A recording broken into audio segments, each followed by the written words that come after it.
Welcome, welcome. This is a Traderie tutorial on how to do articles. This is a recording made on March 15th, 2024. A number of new features have gone out on the article editor. However, as always, please make sure that you are keeping up to date with any new features. If you have any questions, feel free to ask them in experts channels, DM me. However you see fit to communicate those questions, and someone will be happy to help you. For the purposes of this little training here, we're actually going to go into the Roblox Adopt Me. A number of you are already Adopt Me experts. For those of you who are not Adopt Me experts, you will need to go to your specific game. So if you're an expert for Royal High, you'll need to go to Royal High. If you're an expert for, say, Diablo, you'll need to go to the Diablo panels. Now, how you can get to the articles themselves is you go into a game, and then you'll go into this how-to guides section over here. As you can see, I can see a number of articles here, both ones that are published and ones that are not. As experts, you are able technically to access and see unpublished articles. Please, if you have not indicated that you are going to be involved in some way or have gotten approval from the person who made the article, please do not just go in and edit other people's stuff. But for the purposes of this particular training, we're not going to talk about etiquette. We're just going to talk about the article features themselves. So for test article title, you can see that there's a test article title. Subtitle goes here. It shows who was the author, when it was last edited with a little timestamp. Now this one is currently not on. It is turned off, so users cannot see it. To turn it back on, I would need to turn the article on by hitting the eyeball. I'm not going to do that right now, just because that would make it so that this is a public document and everyone would be able to see it. What I am going to do is I'm going to quickly scroll down this page, and then I'm going to show you what it looks like in the edit mode as well, because I think that that will be a better way of showing exactly what I'm talking about for a couple of these things. So just starting at the top here, you can see it talks a little bit about some like font face and formatting things. So things like adding headings. This would be called body text here. Whereas this is a heading. You have the different kinds of headings, headings 1, 2, 3 through 6. Some text features, so we can see these are font faces, so things like bold text, italicized, underlined. There's also a little link to a US English style guide by WordPress. And I'm going to try to collect a couple of different resources for you guys as well, just so that you have an idea as to what some different style guides that you can follow are. We don't have a particular style guide that we are currently following. That may change in the future, but for right now, I want everybody to just write with their own voice, and if we need to stylize it in a specific way, then I will work with folks individually to get things formatted appropriately. All right, so I'm doing this a little bit out of order just because I think that this is an important thing to note at the beginning of this little tutorial. Basically, let's talk about just adding things into a document. So we can add, or we can click to tune. First things that we're going to need to do is we're going to need to add, because we don't have any content to tune in this, what's called a block right here. So each of these is called a block. You can see all these little rows. Some of them are bigger than others. You can see that this one is a pretty big block because it takes up all this space until the next block down here. To add a block, we're just going to click this little plus sign, and then we can add a bunch of different things. We could add text, heading, buttons, alerts, checklists. We could try to do column stuff, add a delimiter, add an image, a list, quotes, tables, all sorts of awesome features are right here. So let's say we want to add, let's do a little heading. So we'll say test, and then press enter. Now we have the next block, and we'll add some text. So we'll say test again. Now, if I wanted to do something with either of these blocks, I could highlight it, click to tune, and then this is a header or heading. And so I have some options here to tune this heading. I could make it bigger by making it like heading 1. I could tune it to make it small like heading 6. And I'm going to actually put it back to heading, oops, ooh, it's so tiny. I'm going to move it back to heading 2. For this body text, I could do things for changing it. Like I could make some bold, I could make it italicized, I could do the marker highlight. You can get that. There we go. Do that, unhighlight, could add a tooltip, could underline it. Tooltip is a little bit finicky, so I'm not going to play with that right here. You could also, if I just select this, I could convert it to a heading. I can convert this to any, the alert, checklist, list, quote, all of that. So it's a really cool feature here, the ability to tune things. Now, I'm going to be referring to this as like the tuning menu for the rest of this. If you want to move a block up, you can tune it to move up. That'll just move that block up. You can shift it back down, or you can delete it, which is actually what I'm going to do with these test things up here. I'm going to delete them. Click to delete. You have to do it twice. I'm going to do delete, delete. There we go. And now those are gone. Congratulations. For things like hyperlinks, hyperlinks are links to other pages that don't have to spell out the entire URL. For example, I can just say the word Traderie right here. You can see that I can click this and it would go to traderie.com because I added a hyperlink instead of writing out https://www.traderie.com. Instead, I just put that in this little link thing that I'll show you on the editor as well. But you'll be able to see the little link icon. You can put the URL, and then you can add a hyperlink to just some text. This is really, really helpful for making things neat, easy to read, and just keeps the clutter down.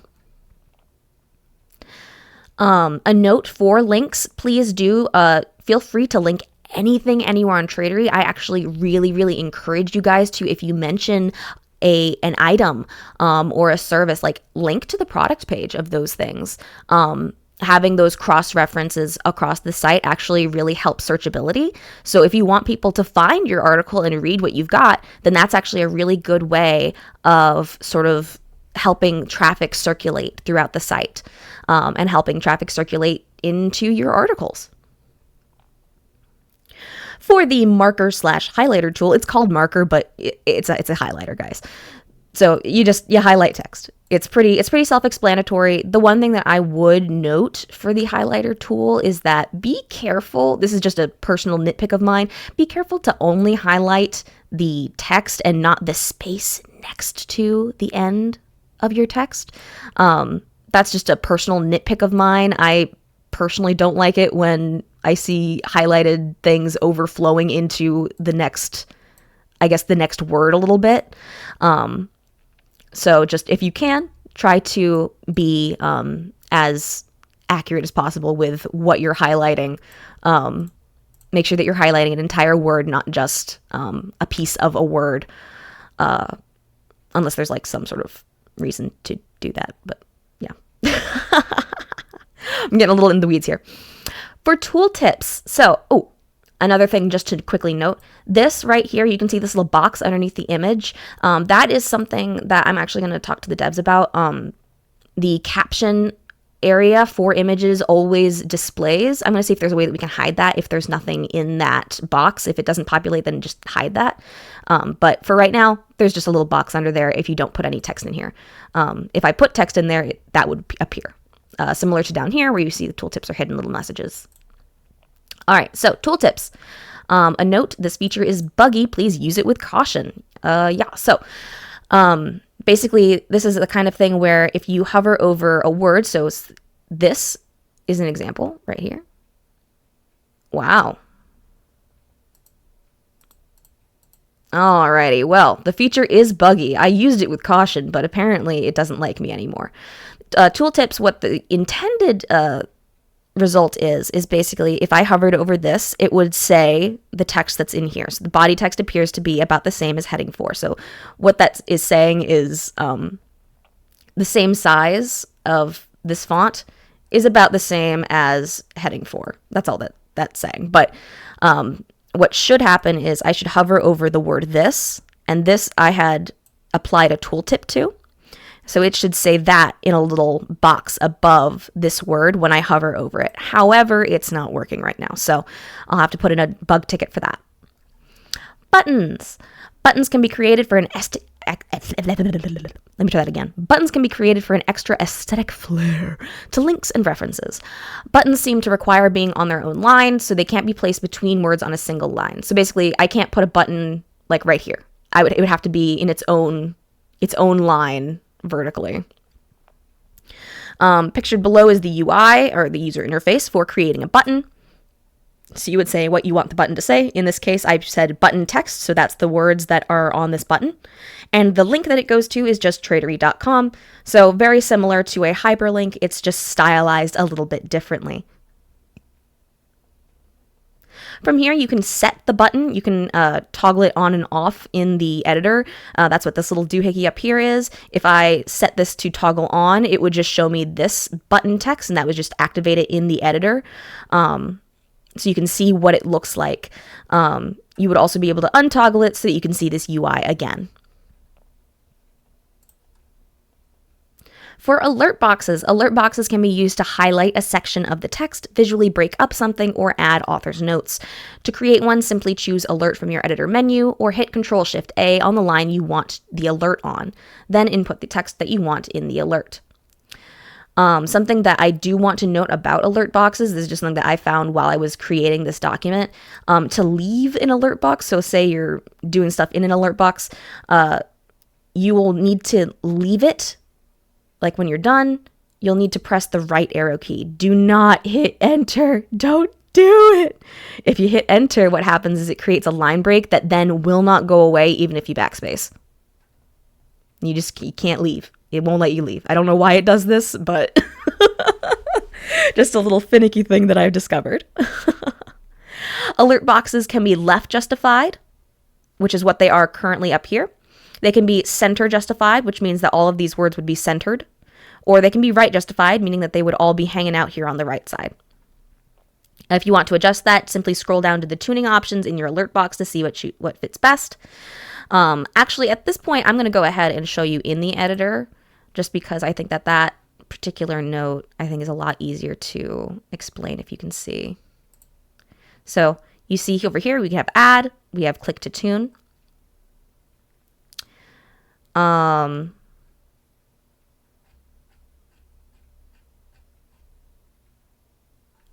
right, so in the editor, we have test article title, we have the subtitle, and I've actually made it so that the slug at the end is a custom slug.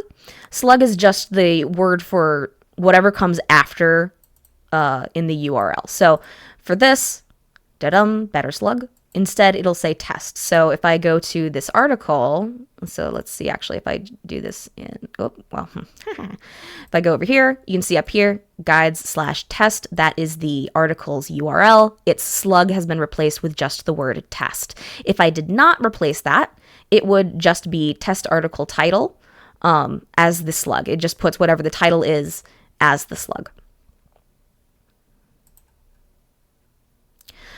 Please make sure that you do not make any articles that do not have a title. And please do make sure that you do not have any articles that do not have any text in them. It should automatically keep you from making an empty article, but it might not stop you from making one without a title that is appropriate. So make sure that you have text as your title. Please avoid any special characters or emotes or anything like that can't just be typed out on a standard keyboard. All right, so coming back to the tutorial here for the alert boxes, we just talked about how you can have it as a left justified, center justified, right justified. From here, we're actually going to move on. There's a couple of different alert box types as well, which you can adjust by tuning them. So say this is primary right now. Let's say we wanted to change that to a different thing. So let's say we want it right justified and we want it to be a success. So that has now made this a green box and it is right justified. Now what it originally was, it was primary and it was left justified. So I'm going to put that back. Alrighty. We have primary, secondary, info, success, warning, danger, light, and dark. Checklists appear with checkboxes next to each entry instead of regular bullet points like down here. Basically, each one of these, you can do a little check mark. These do not nest, so they do not do this thing where they go indented up to 4 depths like a bullet point list. If you press tab, nothing happens, I don't think. But they are cute and interactive, so they might be a good idea for some of your different lists, but it's just a aesthetic choice, I think, really. This is a regular list. It can nest if you press tab while you're doing it. So say I wanted to do what's below this and have that nesting thing. I could enter and, oh, actually it did it automatically. All right, let's go down here. It's a little bit, if I'm not trying to do it in the middle of one, it might be a little bit less confusing to the program. So I just pressed enter and I'm going to press tab. That's not tab. Now I've pressed tab. I'm going to press it. I'm going to press it. It only let me do it once. Interesting. All right, well, you can do it up to 4 depths, ostensibly. It seems like maybe you need to have it, it has to be nested under something that maybe has text in it. So maybe I do that. Okay, yeah. So you can only nest it as far as one more in than the one above it. So you can't go from 1 to 4. You have to go 1, 2, 3, 4 in terms of indentation. For a delimiter tool can be used to add a divider to your page. That's these 3 big asterisks right here. It's basically just a page break. This can be helpful for breaking up vastly different sections of larger articles. It can also be used as a divider between the main content and credits or something at the end. So if this was like at the very bottom, I could put like some credits to resources and stuff like that if I wanted to, or like an author's note. For tables and friends, these next few are actually kind of related to each other. They function similarly, but do have some key differences that I think are really important to point out. Text tables are ways to present data in columns, which is the vertical up-down, and rows, which is the horizontal or side-to-side. Oftentimes, you'll see headers in tables in the form of bold text to distinguish the label from the data presented. To achieve this effect, you will need to tune the table from the tuning menu to with headings. So how I do that is I start with a table with just two columns and 1, 2, 3, 4 rows.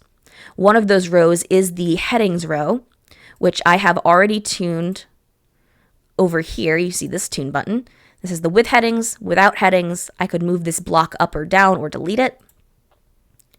I have it set to with headings, so the fruit and the vegetables headers are actually bolded. And then I have the data underneath them. So I have apple, orange, banana, and then over here for vegetables, I have cucumber, carrot, and asparagus. If you are having a hard time remembering which one columns versus rows is, that's totally normal. A lot of people struggle with that. The way that I've been taught to remember it is that columns keep buildings up, and you row your boat from one side of the river to the other.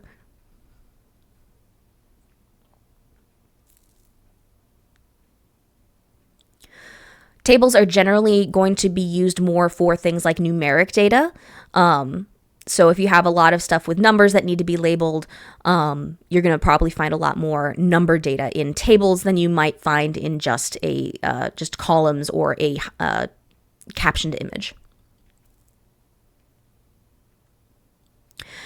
Columns act similarly to a table, but only have 2 columns that can be interacted with at a time. An example of a column can be seen below. So you see on this side, I have 1 column. This column contains the lorem ipsum. It also contains an image, which is a really, really cool feature about columns that tables do not have. Tables do not have the ability to tune text within them, and they do not have the ability to add an image, whereas columns do have that capability. Why is this not going away? All right, actually, this is a great opportunity to show you how to remove a row from the table. There you go. And now it's gone. If I wanted to add a column, I could click this, and I would have another column over here. I'm actually going to delete that as well. Delete column. There we go. For the columns down here, though, you have the one on the left And you have this one on the right. They are two different text blocks, but they are nested next to each other. You can add a couple of different things. You can add text headings, alerts, delimiters, and even images to columns, which is really, really helpful.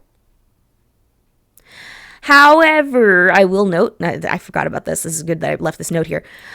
These are a little bit finicky. If you have columns and you want something beneath the column to not be a column, the way that I have found you have to leave it is by already having some space underneath it. I'm still trying to figure out how to get out of the columns if you're already in one and you don't have stuff below it. So it's a little bit tricky there. So if you get stuck, just try to take the block. You can tune the block, you can move it up, and then you should have something underneath it. You might have to just sort of finagle it a little bit to get a block underneath it so that you can continue your document. So again, just be careful. For images, this image right here, its dimensions are 1200 times 408 or 1200 times 400. That's by pixels. It is not a standard aspect ratio, like a 16:9 or a 4:3. Like it's not one of those. This is just an image size that I personally have found to fit nicely. Many images do not need to be this size, but something to note is that they will stretch to the width of the page. So if you have an image that's like super skinny, say it's like this big, it's going to get expanded until it's wide enough to fit the screen. So what that means is that if it's a little tiny image like this, it's going to get blown up all the way out there. And that might result in some loss in quality for smaller images. It also may result in some weird stretching. You can also do some things for tuning images. You can have it with a border. You could stretch the image or not stretch the image. You can have it with a background or not with a background. You can move it up, move it down, or delete it. I honestly, I'll be completely honest, I have not played around as much with the image options here. Things like with border, I'm not entirely sure what that even would look like actually. Let's find out.